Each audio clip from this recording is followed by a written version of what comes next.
High everyone, welcome back to my channel. আশা করি সবাই ভালো আছো, আমরাও ভালো আছি। আমার নতুন একটি ব্লগে তোমাদের সকলকে জানাই স্বাগত। আজকের তারিখটা হচ্ছে 25শে নভেম্বর, আর আজকে আমার একটা স্পেশাল দিন বলতে আজকে হচ্ছে আমাদের বিবাহ বার্ষিকী।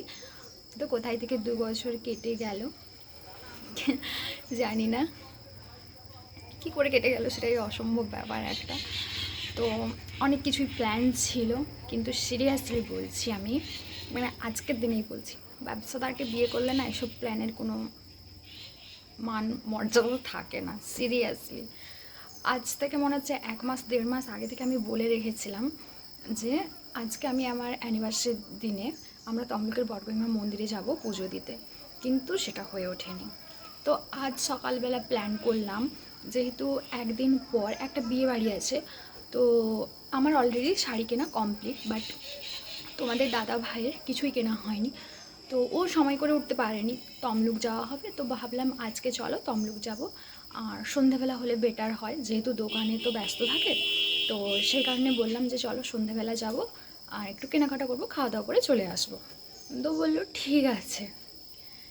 আর এখন বলছিলাম যে সকাল এই টাইমটা আমরা হচ্ছে আমার যে মন্দিরে বিয়ে হয়েছিল আমার শ্বশুরবাড়ির কাছে, যে রাজরামপুরের কালী মন্দির, তো ওখানে ভাবছিলাম পুজোয় দেবো, কিন্তু সেটাও হয়ে উঠবে না মনে হচ্ছে। এখন বাজতে যায় 9টা। এখন আমার বর দোকান থেকে এসেছে, আর আমি ভাবলাম খেতে এসেছে, তো বললো না খাওয়ার টাইম নেই, এত পরিমাণে আমার লোড হচ্ছে দোকানে, তো প্রচুর চাপে আছি, জানি না কখন খেতে আসবো। তো আমি তো ভেবেই নিলাম তো চলো পুজোইতে যাওয়া হলো না।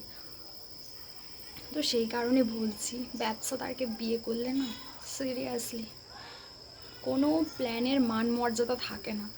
তো যেটা আমার ক্ষেত্রে হচ্ছে আমি সেটা বললাম।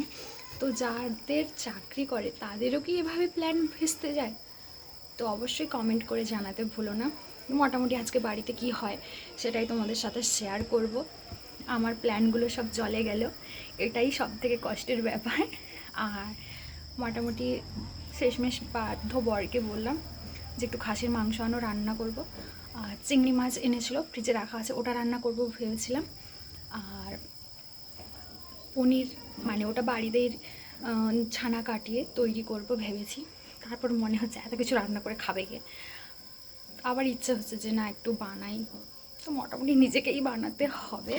তো চলো আজকের দিনে সারাদিন কি কি করি তো সবটাই তোমাদের সাথে শেয়ার করব, আর কন্টিনিউ তোমরা দেখতে থাকো। কিন্তু মনের দিক থেকে আমি খুবই দুঃখিত, কারণ প্ল্যান ভেস্তে গেছে। তো চলো দেখতে থাকো।